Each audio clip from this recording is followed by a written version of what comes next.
Good morning, George. Good morning, Camille. Wow, you look like you're ready to hit it.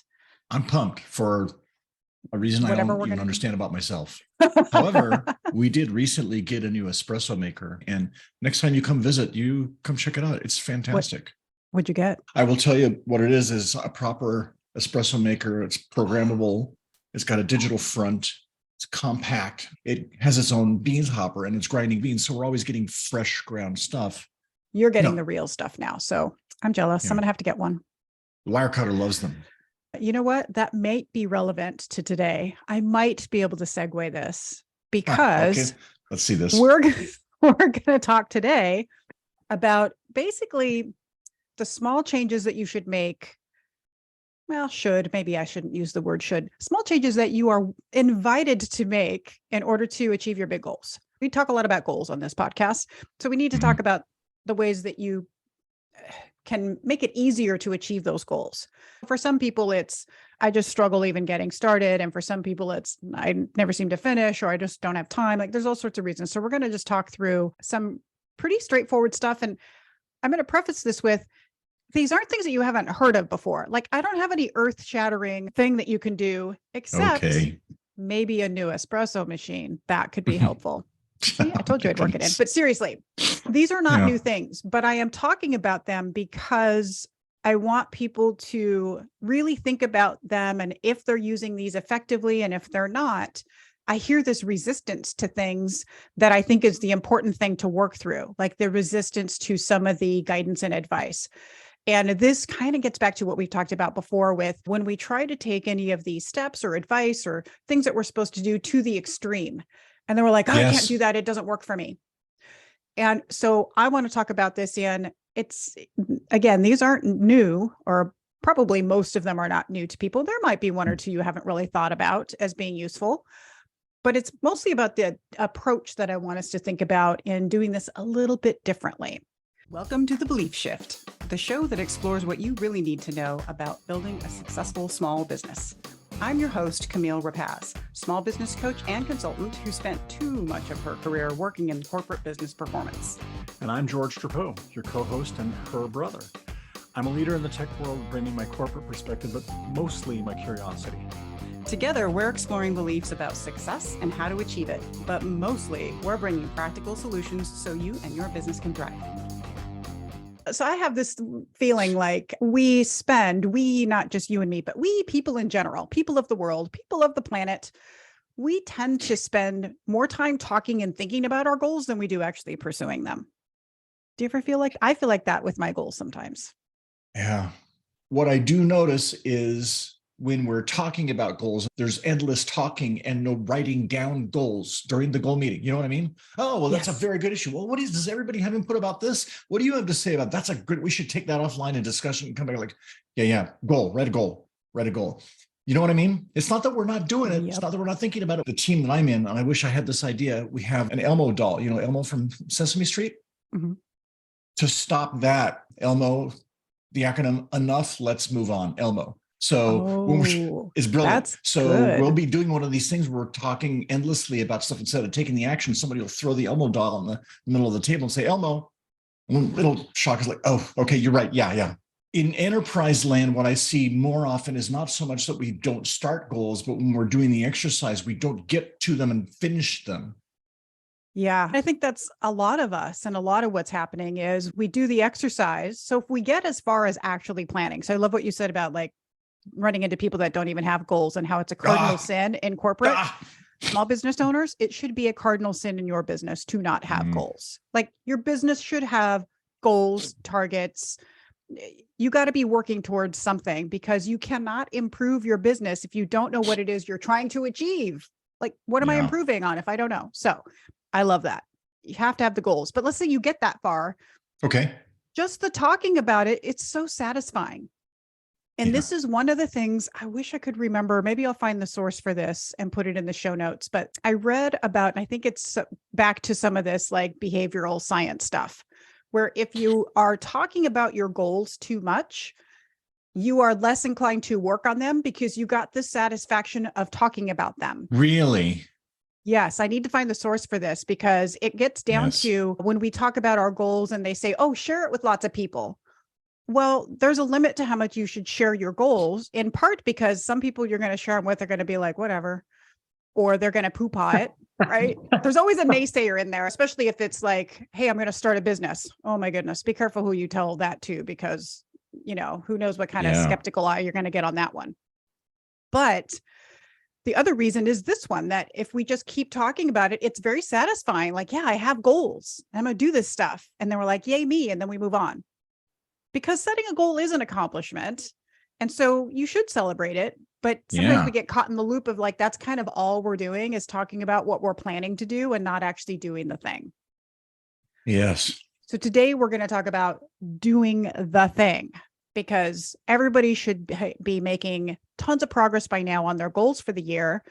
And I bet you pretty much everybody who's listening right now is going to look at their annual goals and be like, oh, I'm not nearly as far as I need to be at this point in the year if I'm going to make these happen. Like, you're already starting to feel this tension of there's not enough time. How am I going to get it all done? What am I going to do? There's so many things I still want to do. This also relates to, we're really focusing on the process over outcomes. You already know what the outcomes are that you want. Stop talking about that. Now let's talk about and do the actual process. So here's how we're going to go through this. I have these 8 things that I've come up with. I mean, again, they're not new, but I picked the 8 that I thought were most relevant for our audience to really focus on in order to make it easier to actually achieve your goals. Okay. And so what I want to do is I want to just have you pick from the list. We're not going to have time to go through all 8 because that would be a forever long podcast, but I am going to have a way at the end. So you're going to want to listen to the end, people, because I'm going to have a way for you to actually get all 8 of these and be able to use them yourself. Today, we're just going to pick George's favorites. It's all about George Day. So what's your first one? What's the first one? Avoid distractions. Avoid distractions. You mean like when you kept sending me all those TikToks the other day that I was supposed to look at? For example, that's one of many, many, many examples. My son comes in the room, or Nico? cat, Nico cat, or other human, like humans a lot. Yeah. See, this is interesting because humans are a big distraction. I have no problem blocking out the humans, but I really have a problem blocking out the furry ones. May I tell you a story about myself? A long time ago, I was working at Sun Microsystems, great people, a great place to work. And I was in an engineering group. And where I was in the building back in the days when people used to go into office buildings to work every day, I was at the end of a building and around a corner. So there was this long hallway. And at the end of the hallway, it was a T. There were more offices at that T, and I was around that corner, like pretty much the last office on the T. There was only a couple of them. So I had been along the long hallway, which I loved because people were always walking down the hallway and I'd say hi, or they'd say hi to me or whatever. But then I was in the T and nobody comes down to the end of the T just to say hi. Well, I worked in a multimedia engineering group and I had gears. So what I did was I took one of our cameras and I hung it from the ceiling around the corner so it could face down the long end of the hallway. And then I've always had the video capture window up so I could basically be working and see who's walking down the hallway. And sometimes I'd say, hi. People know, hi, Chris. And at first they'd wonder like, oh, what is it? George, where are you? And I'd tell them, hey, come say hi. That's how badly I wanted distractions of people. Wow. Okay, guys, you just got the biggest insight into who George is, that he set up this whole device to just be around people because that's who he is. He just wants to be around the people all the time. I'm Cooper. Yes, I just was going to think you're just like my little black lab. Just wanted all the attention of all the people. That is fantastic. Yeah. Okay, that is not a tip for how to avoid distraction and get your goals done. I need help against that kind of thing. That's the anti-tip. Do not do that. So eliminating distractions, like this seems obvious, right? Everybody's like, yeah, duh. I'm not like I haven't heard this before, right? Yeah. So, the usual things. You turn off the phone, the notifications that are showing up all over the place. Like that's a pretty straightforward one that I am surprised how many people don't do it. But please, people, turn off all these notifications. You don't need them. You already are an automatic checker of email. You don't need your email to tell you it's showed up, right? Yeah. And when you're working on stuff, like close your email, close down the texting, close things up while you're going to focus on your goals or whatever it is you're doing. I think this even applies to, I want to be present in this meeting. Close the other stuff. Be present in the meeting. When you're like multitasking, trying to do email while you're in the meeting because it's boring. I get it, but maybe it won't be boring if you actually focused and contributed and paid attention without the No, distraction. I want to talk about that. I remember you and I have had conversations about that specifically. I remember a few years ago when we talked about our different meeting habits, and I will multitask sometimes in a meeting if there's a part of the meeting that doesn't interest me. And I remember you telling me, no, when I'm in a meeting, I don't care how boring it is. That's the only thing I'm doing during that meeting. And that was mind blowing to me. Like, first of all, how can you? Secondly, how do you manage to do that? And with a lot of the meetings, I think at that time, you're still working corporate. And so a lot of these meetings are really ill-designed. And a lot of them really, you're either listen only or a small percentage of your time is participation. Most of the meeting is not designed to keep you involved. And like, how do you manage to do that? That is a big distraction bait, but not for you, apparently. Oh, no. I mean, I had to struggle against it to stay focused, but I would think what really turned me around on my thinking about how I wanted to show up in meetings was when we really were leaning into a new set of values and beliefs in the organization. And the biggest one was respect for people. And in my brain, it was, how disrespectful of me to show up. How do I feel if I'm the one leading this meeting and everybody's sitting around the table with their laptops and I know they're doing something else?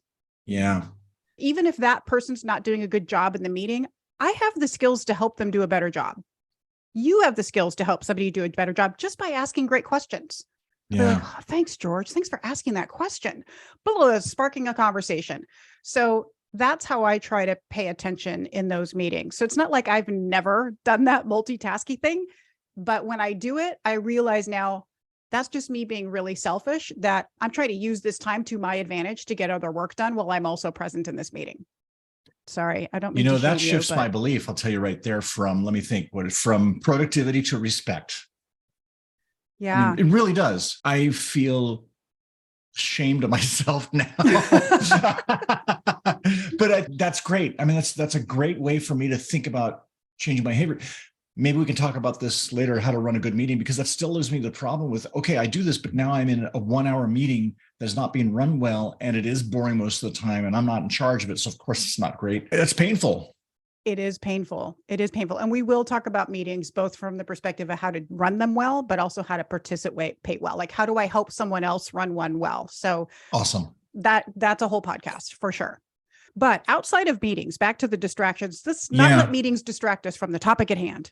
Yeah. So areas of resistance that I hear, and maybe you have some more you can add to this, George, but some of the resistance I hear to this idea of avoiding distractions is just like FOMO. I don't want to miss out on something. Like, what if I need to answer the email that they sent to 5 people? I need to be the first to answer. Or I don't want to miss a phone call. I need to be available to everybody all the time. Like, that's just how I feel. Like, I should be responsive all the time. And I'm good at multitasking. Yeah. Right. This is a time when I should be multitasking. These are the areas of resistance, which I'm just going to flat out say it. These are just excuses. We're just making excuses for avoiding hard work, which is to focus on a specific task and push through it. That's not easy to do. So we're not bad people for like wanting to resist getting rid of distractions. What we're about to do is hard, because I'm talking about making time to work on your most important strategic objectives here. So you can apply this to lots of things, but I really want to hone in on the idea of, I need to sit down and do hard work on a goal. And that typically means I'm going to work on something new.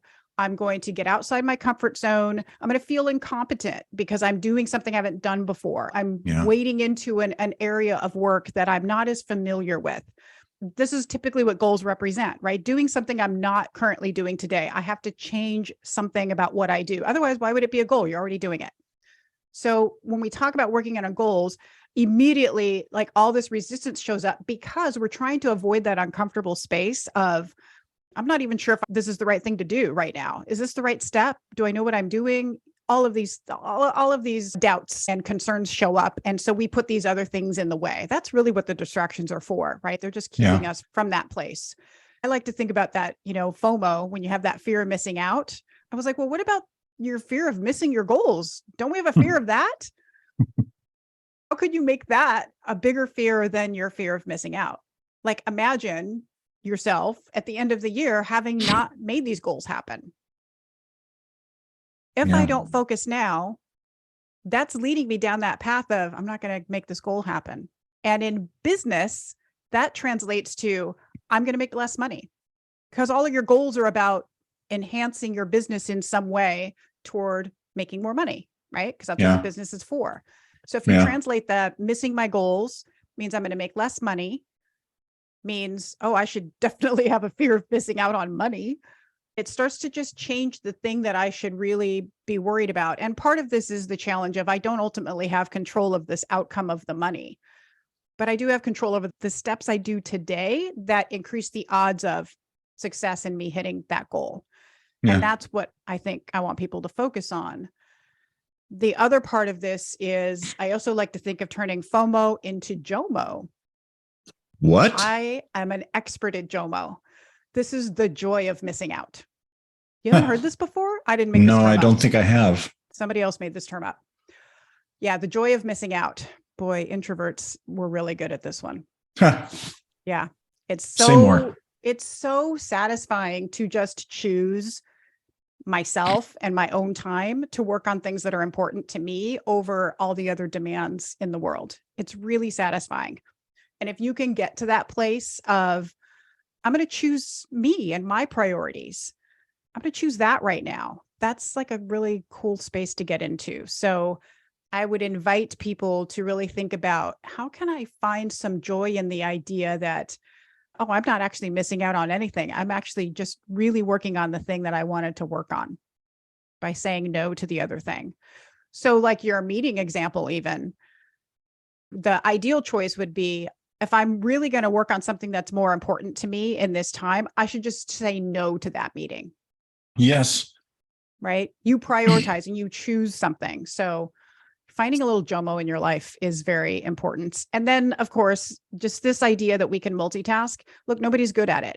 Like when you're in that meeting and you're doing email, you're not actually multitasking. You're just sitting in the room pretending to be present, but actually ignoring what's going on and working on some email. And every once in a while you're participating, but that's not good multitasking. And nobody is actually good at it, especially when it comes to working on something as intense as a goal. I can listen to a podcast and do laundry. That level of multitasking, yeah, no big deal. There's no risk in that. Nobody's testing me on how well I listen to the podcast, and, laundry is laundry, cleaning is cleaning. So there's low risk there. I'm talking about goals and multitasking. And there you just want to focus on doing fewer things better. I have a test for people, by the way. Oh, good. A test or a trick to show you that you're not good at multitasking. Like nobody is good at multitasking. And that test is get with somebody and get a pencil and paper, something to write with, not typing, but writing, and have them tell you a story about their day, something that you don't already know, and take notes. And at the end, tell the other person your notes, and you will see just how much you missed, because what's happening is there's the part where you're listening, and then you're switching context. You don't think you are, but you're switching context to writing what you just heard and summarizing. And during the period of time that you're writing, you're missing the next set of dialogue that's coming along, but you don't even realize it. And guaranteed you will hear the holes. That will prove to you that you can't multitask, right? Yes. Very simple test to show you. I will admit I do that in this podcast. Sometimes you're talking and you make me think of an idea and I'm like, shoot, I got to write that down or I'm going to forget to talk about it later. And then I realize I just missed the last 2 sentences of what George said. Well, I want to let people off the hook for this one. I do it too, although I've got a device that helps me with that. Maybe if we have time at the end, I can tell you about the device. It's a gadget thing. I'm using this as an example because everybody does this. We're all taught to take notes. We're never told, since we're like in first grade, we're never told, oh, and you can't multitask, so be aware that while you're writing, you're going to miss stuff. No, we're never told that. We're all told this is what we should do. It's best practice behavior. It's the clearest everyday example that shows you that your brain is split. It's very difficult to have a perfect solution for that kind of thing, unless you say, okay, stop your story. That's really great, but I'm going to write down the last sentence. Okay, go ahead. And after you stab the person, then what happened?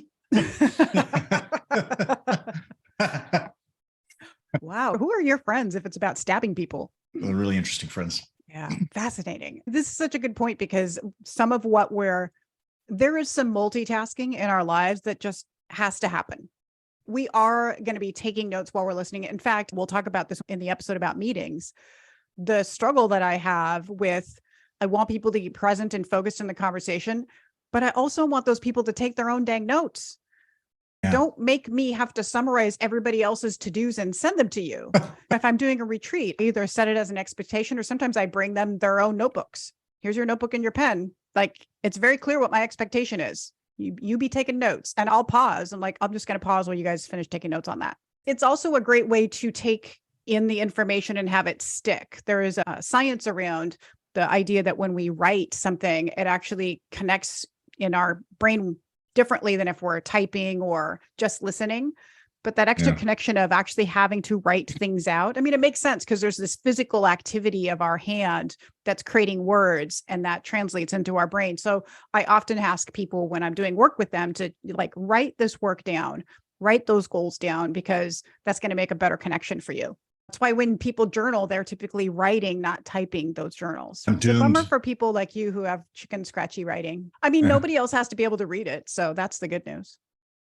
That's a good point. I know that you're like, writing is slower than typing, but sometimes slower is better. That's absolutely true. Yeah. Right. Yeah. Depends on what you're doing. This is good. Just being fully present here. I find that I strive for that, but not all the time. And it works differently for me in different contexts. For example, at family dinner time, we have a rule: no cell phones on the table, no cell phones at dinner. And both my wife and I have a hard time doing it, but we do it. We have that rule and we're accountable for it. That was not an easy thing for me to do, but I'm there now. I can have a dinner when I'm fully present. It is much harder for me to do in a work context. I don't know why, but it's harder to have the same kind of discipline. Do you know why? I suspect it's because in the workplace, it's pounded into our brains to be productive. And we don't think of productivity as being present. We think of it as, I'm busy producing things. Listening is not part of productivity. And so I got to be cranking out an email. I think it's just pretty common across the board. I need to look like I'm busy all the time. How many times are you're having a chat with somebody, having a conversation, and you realize if my boss saw this, they'd be like, George, get back to work. But you're actually having a productive conversation. Yeah. So it's a tricky balance, I think, that we don't value the connection and the conversation and communication as much as we should. And we just focus on the productivity. That's my guess. And then at home, you are more focused on being present. Like that's clearly the key, is be present with my kids, be present with my, significant others. It's that we value different things in those spaces. That's true. And they're more important to me too, than these work people. Of course. Yes. I want to make one more comment about avoiding distractions. I think part of it for me, when I do get distracted, is I haven't stepped back and asked myself, and I think you mentioned this, basically, what's the more important thing to be doing here? What are my priorities? So I get distracted because maybe I'm on autopilot or in the meeting. I do the meeting all the time instead of standing back and say, wait, is it more important to be doing this thing or that thing? And I don't always stand back and explicitly have that priorities discussion, which might cause me to give up a meeting. And then the follow on from that is I somehow think that when people are calling me right then, I'm their highest priority, when maybe they're just thought, I'll ask George this question. If he answers, great. If he doesn't answer, I'll figure it out. But I think it is urgent. I don't know if it's really urgent to them. It might not be. Am I making sense? Mm-hmm. Yes. So does that mean we should talk about prioritization next? I think so. Yeah. Yes. Yes. And you'll find that when you guys are listeners are able to see all of these, you will find that there's a lot of connection between them. So just as you were talking about that, avoid distractions is connected with the idea of prioritizing. So thank you for the segue. So prioritizing, it's just identifying the most important critical tasks in the moment. And in the moment is I'm choosing to work on my goals now. Again, back to what we're really focusing this discussion around is working on our goals. But it does apply in any of these spaces, like what you were just talking about, right? Yeah. But we want to make sure that the strategic, planning activities that are aligned with your overall business objectives also aligned to the time that you spend working on them, because that's how Yeah. you're going to deliver value in your company, right? Am I spending enough time working on the goal versus just chatting about it with a bunch of people? And making time to do that is challenging. I just want to say that up front. It is not easy to carve out time to work on the things that are working on the business that aren't obvious to be worked on. It's not an email to respond to. Everything else in your business is mostly demanding your attention. Everything Yeah. is saying, I need your attention now to pay this bill. I need your attention now to see this client. I need your attention now to respond to this query. So there's always stuff pulling us into working in the business. There's really nothing pulling you to work on your business except you. I kind of go back to this idea of even when you're your own boss, you still need a boss. And you still need somebody who helps you with the priorities, with the growth, with the, we'll talk about this later, just how do you be your own leader to yourself? Because that's what you need. You need some leadership that's helping guide you through this. But when it comes to prioritizing, the areas of resistance that I usually see show up, and I want to hear if there's other ones that you would add to this, George. The ones that I hear are, again, FOMO, fear of missing out. I don't want to prioritize because I don't want to say no to anything. And prioritizing means I got to say no to something. Also, I hear people be like, but it's all important. Yes, but it can all be important, but you can also prioritize how you work through that list. Yeah. The other one that comes up a lot is just that I don't want to let anyone down. Right. I need Yeah. to do all this stuff because so many people are prioritizing other things for me. I love this one. What else do you hear? That one was a big one to me. And it's the one that kind of, for me, was part of the segue from distractions to priorities. Because as a manager, I feel like if you're a good manager, you're in service to your team. And the other thing is managers are interrupt driven a lot of time. Just said it a minute ago, we're responding to incoming stuff. And if I'm a good service-led manager, yeah, this one is a huge one for me, not wanting to let anyone down. It's very difficult to overcome that for the best of reasons. Yeah, but can you imagine a world where you're able to prioritize your own most important goals to work on and also not let anyone down?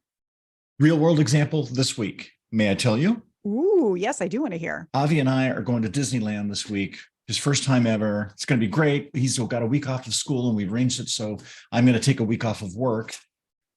And it's different than like when I go and visit you for a week. When I go visit you for a week, we can sit on the couch and both be doing screens and I can respond to people and all that stuff.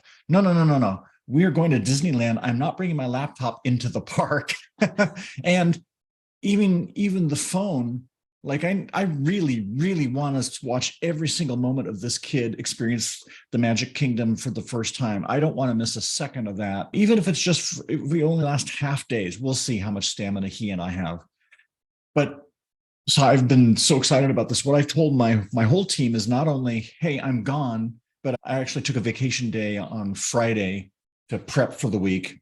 And I said, look, I'm gone for Friday and all of next week. For Friday, I'm just doing stuff around the house. I'm reachable. If you need me, send me a text. I'll respond pretty quickly. Next week, minimum response time is 4 hours, minimum. Probably not until that evening.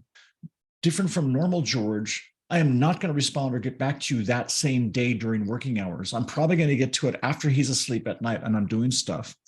And so I've created this space and everybody's like, oh yeah, absolutely. Wow. Send pictures. Tell us. We can't wait to hear about how it goes with you and your son. We really don't want to hear from you. I had to really convince myself. And then I told the team. And of course, when everybody in the team heard, like, don't worry about it. We're probably not going to bother you anyway. It was easy. Rarely will people respond badly to that. And the people who do respond badly to that, you need to run away from as soon as possible. Either fire them or stop working for them. Yeah. I mean, immediately in my head was, why do you have to be available at all? It's a vacation. I see this a lot where, again, we don't want to let people down, right? So we just say that we're available.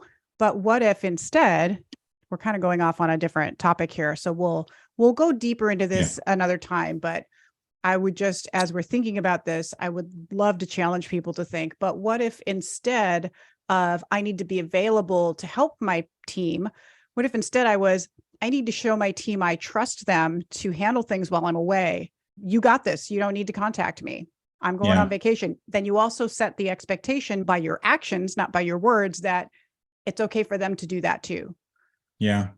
I do have a I client think, right now that struggles with that, where they're not setting good examples of how to oh take yeah, vacation, and their teams are like, well, one of these teams set a goal of not working while on vacation. And these are like low-level managers, right? So, yeah, and they're doing that.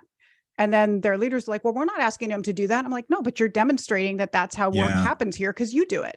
None of yeah, you absolutely. shut work off when you go on vacation. So, it's happening when they go to a funeral. It doesn't matter what it is. They're still connected to work. And I Yeah, would love everybody to break that, because yeah. you're not actually taking a break, I had this but it's conversation not. with one of my directs earlier in the week about exactly that. He's started reporting to me a few months ago. Great guy. And he was talking about upcoming vacation and how he's going to take 2 weeks. He actually took 2 weeks recently for the first time ever in his 25-year career, which is mind blowing to me. He had never been in a support system where people encouraged him to take a while, and he had never felt okay doing it. And I asked him what it was like. It was mind blowingly great. Yeah. I didn't really appreciate what it meant to fully be in vacation mode without taking all the baggage of work, to like quit my job. I'll say it was until I made the decision to quit my job, because I was on a cruise when I made that decision, and that Huh. cruise forced me to not work. Like, there's no way you can work when you're in a different time zone and on a cruise ship. Like, there's just no way to do anything. I was forced into just cutting ties with work, and it was just so fantastic. And Hmm. then after quitting my job and going on vacation, I was like, oh, it used to take me, a few days of vacation before I got into vacation mode. Like, I just had Yes. trying to unwind myself from it. And now it's no problem. Yeah. Because I'm in control of my work. Like, I know that vacation's coming, and I can control the flow and the cadence of work and how I do it. And when I record podcasts and all of the stuff that I have to do, I just make those choices and I just choose to do that. Whereas before, it didn't feel like a choice. I had more control that I was willing to admit. Yeah. And I think that's most people working in a company, especially in the corporate world. We do have more control over that than we're willing to admit, because we don't see anybody else do it. And so we're afraid other people are going to be like, what's that lazy person doing? When actually Yeah. everybody will be like, oh, how do I get some of that?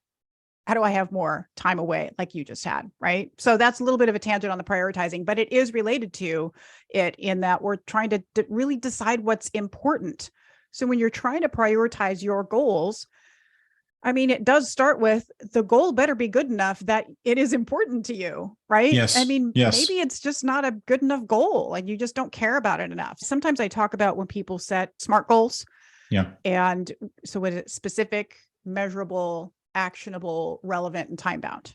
I think that's right. So Yes. SMART goals, what I think is missing is it inspiring? Is it motivating? Do you even care about this goal? Mhm. Because as a small business owner, if you don't care, it's going to be really hard to work on it. So you need to find your why of that. As Simon Sinek talks about, find your why. And Yeah. at business, you got to do it for your goals. Like, why does it even matter to me? That's the start of getting good at prioritizing. But also some of these other things we just talked about, like, you do embrace the JOMO, like really discover this joy of missing out. There is joy for you in missing out on responding to the emails that come your way, because people are going to solve problems themselves. And that is joy when you have a team who can do that and they feel great about having solved those problems without having to go to the boss, right? We forget how great that is for people. Yeah. There's something you said once too, George. I think it was something to the effect of, we tend to confuse the urgent for the important. Yep. Absolutely. I think that's part of this too, especially when we think about the role of distractions. Like, oh, but this seems urgent. This person doesn't normally call me. I should answer. Yeah, we just kind of tell a story to ourselves about what's urgent as a way to distract from working on what's most important, what's the priority in that moment. And so I think that's a really important part of this. And then there's a quote that I had found from Adam Grant that I really like. Huh. He says, we carry too much guilt about letting others down and too little fear of letting ourselves down. Oh, wow. He says, the most important commitments to uphold are the ones you make to yourself. I know. Leave it That's to great. Adam Grant, right? I know. Yeah. It's such a great way to think about things. And I think it is really at the heart of a lot of these challenges with prioritizing our goal work. Because that goal Yeah. for a small business owner should represent one of the most important things to do right now. It's a commitment to yourself for this business that you're building. And yet we still struggle to do them. We still tend to put them on the back burner. Like, but I'll get to it like when I get the work done, which is not a thing. You don't ever get all the work done. So anybody who's saying that as a thing you're going to do before you work on your goal, that's why you prioritize. Like in this moment, I need to prioritize this goal. Later today, I will then prioritize other work. But how do you work that in? This might be a different podcast or a different topic, but that brings to mind a question. So the work is never done. That's certainly true in my industry. However, I've always wondered about people who have the kinds of jobs where they can leave their work at home, healthcare professionals.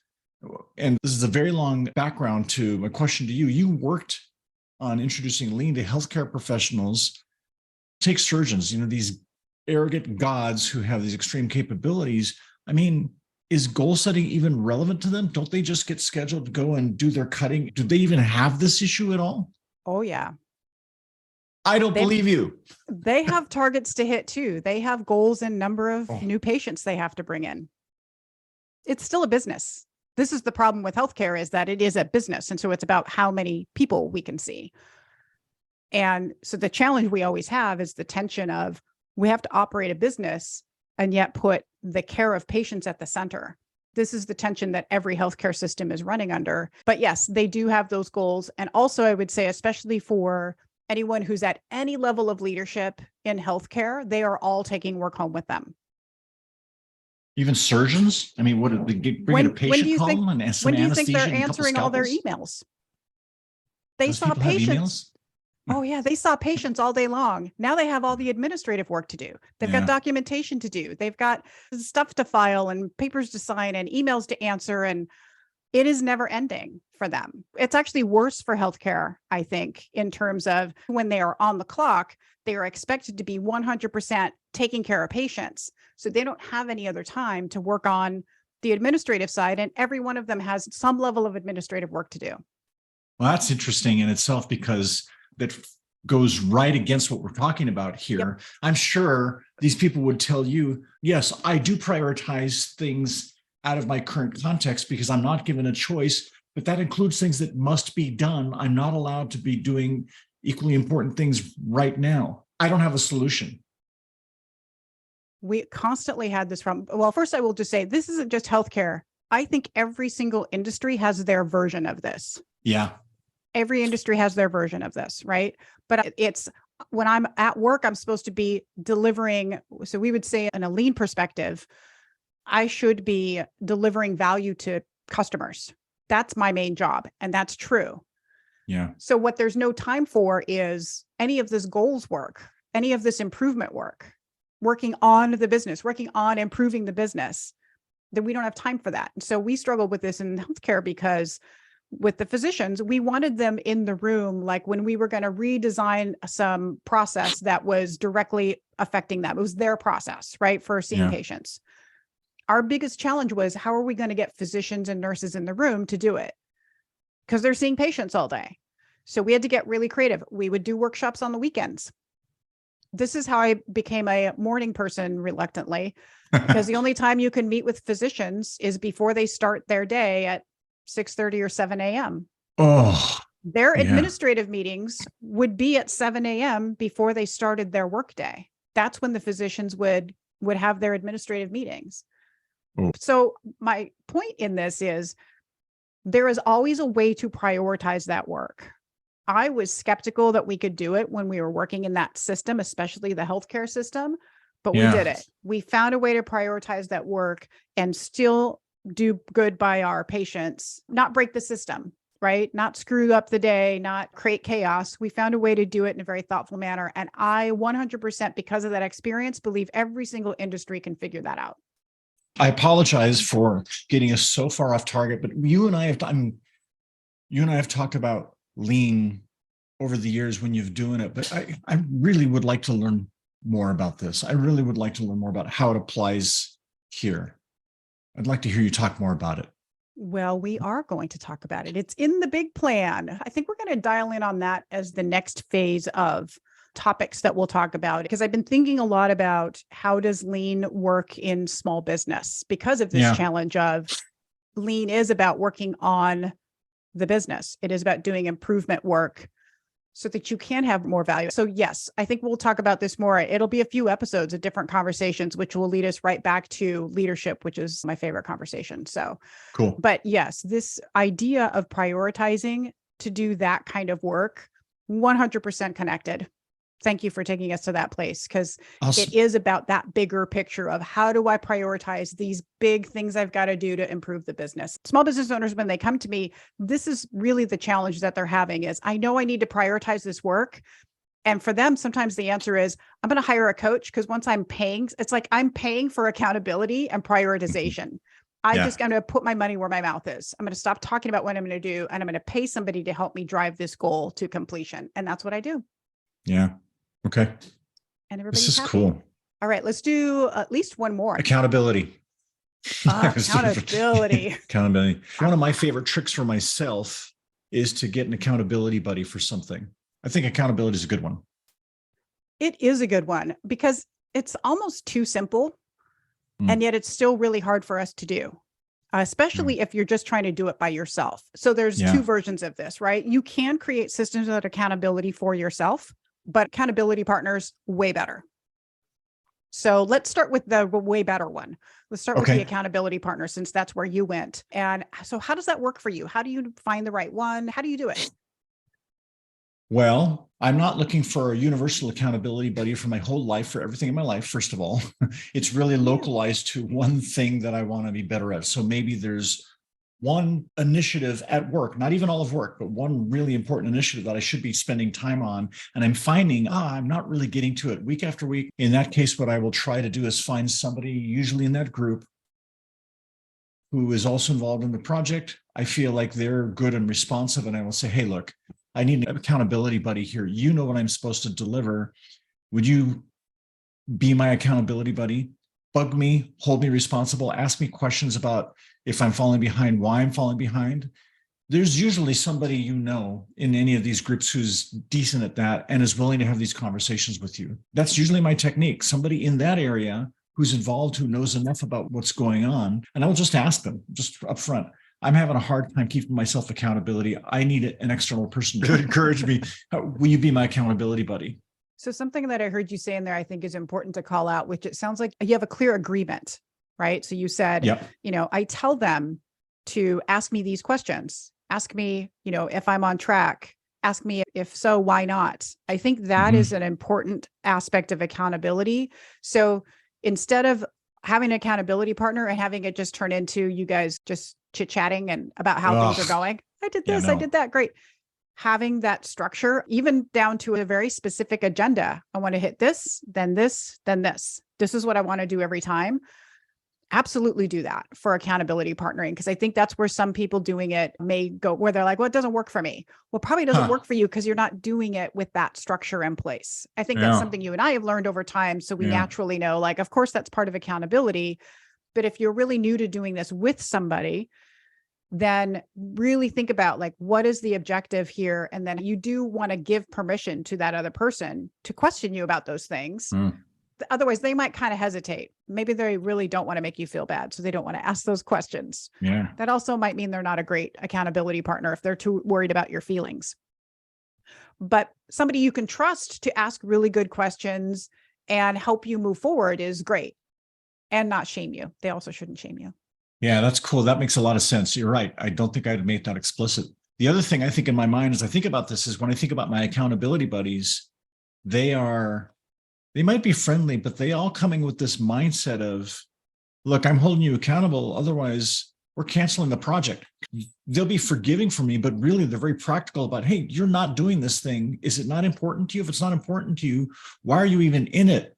Get out or cancel the project. Or that kind of attitude helps them be harsher on me, as harsh as they need to be. For them, the stakes is higher than apparently I'm treating it.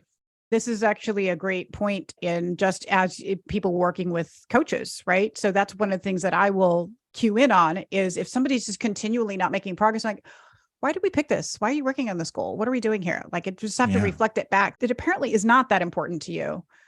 And, it's when there's excuse after excuse after excuse. one of the points of the accountability is maybe just reflect on, why am I struggling so much?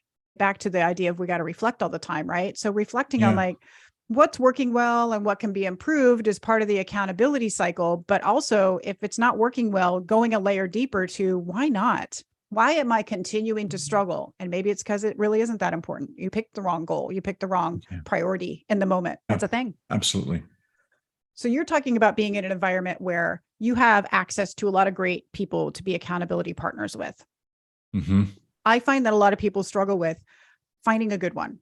How do I find a good accountability partner? Especially if you're a small business owner, you're not going to do that with one of your employees. That just feels awkward. Isn't the right person to have your strategic goals accountability partner with.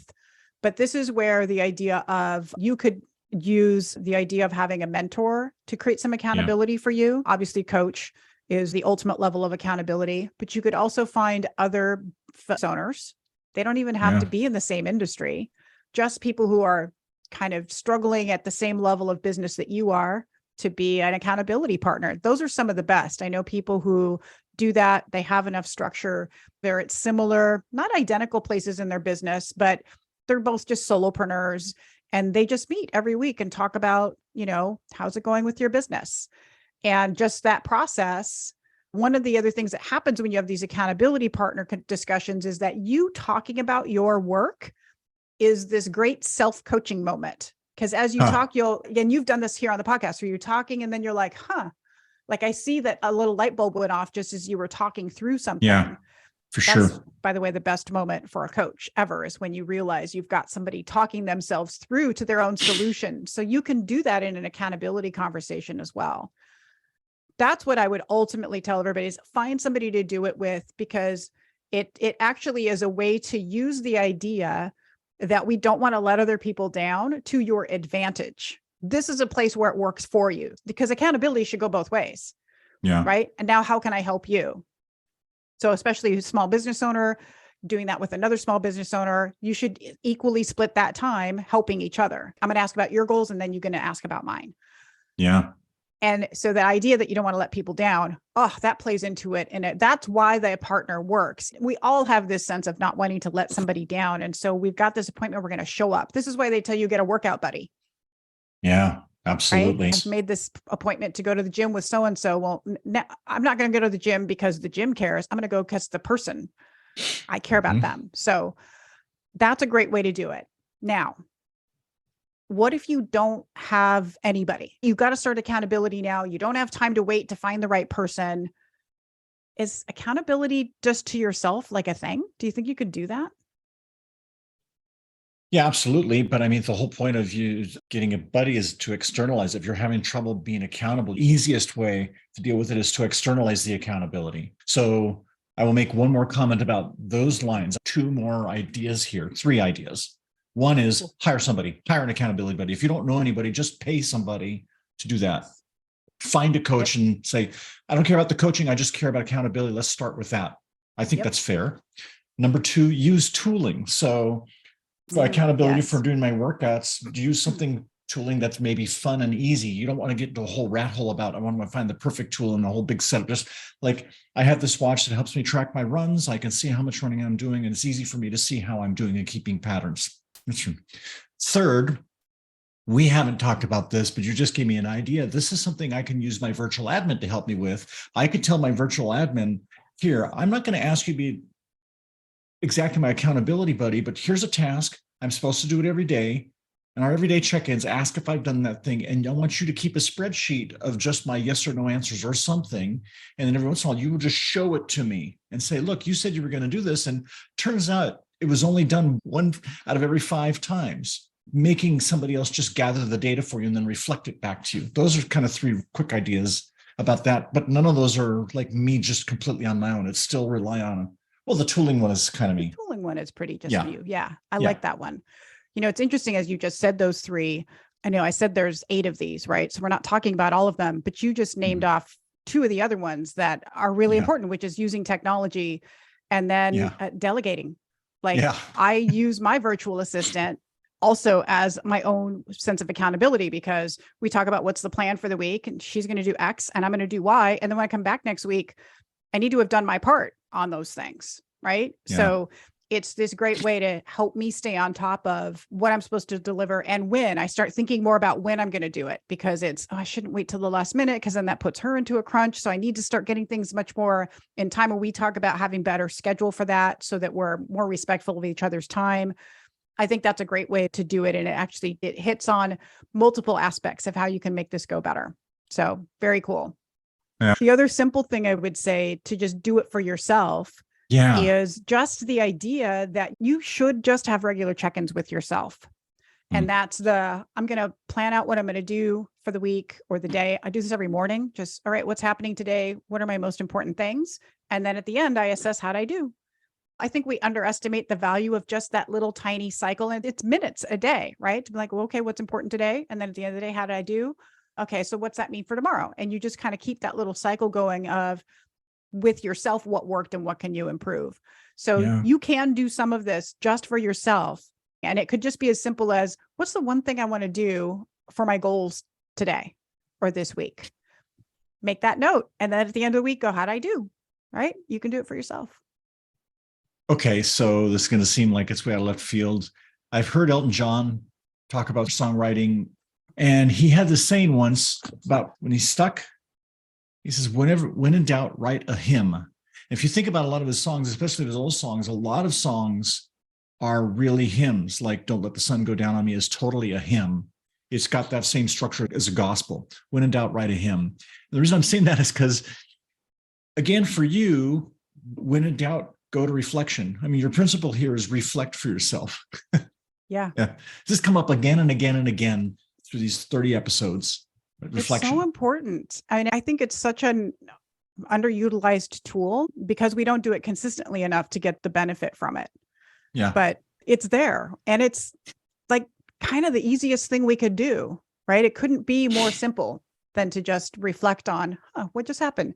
So we did 3. Did we do 3 of these 8? Did 3 and touched on several others. Yes, we did. So a couple of takeaways that I want people to think about with this, which is, yes, there's 8 of these, and any single one of them will be helpful. Like you don't have to do all 8 of these things or even all 3 that we talked about today. Just start with one that you want to work on, right? Yeah. Also, you don't have to do this exactly like, I don't know, any of these productivity gurus would tell you to do it online. Do it your way. Just get to the essence of start prioritizing or get to the essence of creating some accountability. Like we didn't give you all the possible ways to do it today. Customize your own approach here is my point. Work to your strengths. Use the idea that you don't want to let people down to your advantage and not to your detriment. Figure out what all of that is. That's cool.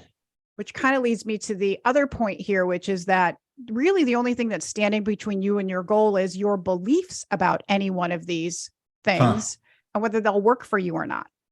So if you walk into this and you're like, nah, that accountability stuff, that never works for me, it will never work for you. Yeah, that's true. Right? Yeah. Yeah. So it gets down to our whole concept of belief shifts. This is a shift in beliefs and mindset that you might have to take because some of these you're going to resist more than others. Everybody has their different places of what they resist for their own reasons. Your job is to really understand, like, what is my resistance to that? And then how can I let go of some of that resistance and actually embrace this idea as something that could work for me? I just have to find my own way to do it. That's the main thing is just if you out of the gate decide that none of this is going to work for you, it's not going to work for you. Hey, listeners, I am jumping in here to the end of my own podcast because I realized as I got to the end of this, while I was in editing mode, I was talking about this working for you and not working for you. And I needed a way to give you the list of all 8 of these things that you can do so you could go do some of them. So check out the show notes where you'll see all 8 of the things that I referenced today listed, but also there'll be a link so you can grab a quick guide on how to do it. So I just put them down on some paper for you so you could also just have something to download and work from because as I said, you don't really want to try and do all of them at once. And you probably were listening to this podcast and trying to figure out how to do any of them while you were listening and walking or driving or whatever you do while you listen to podcasts. So hopefully that will help you make some progress. All right. Thanks so much for listening. Please be sure to, if you're not already following or subscribed to the podcast, please do that. Also, we'd love to hear from you. You can leave us a voice message at thebeliefshift.com. There's a little voicemail widget where you can leave us a note about what do you think of the podcast? What do you want us to talk about in future podcasts? Or, whatever you want to would say to us. We'd also love it if you would give us a review on Apple Podcasts, because that's really how this podcast can get seen by others, which of course you can also just share it with your friends, which we would love as well. So thank you for listening, and we will be back in your ears next week.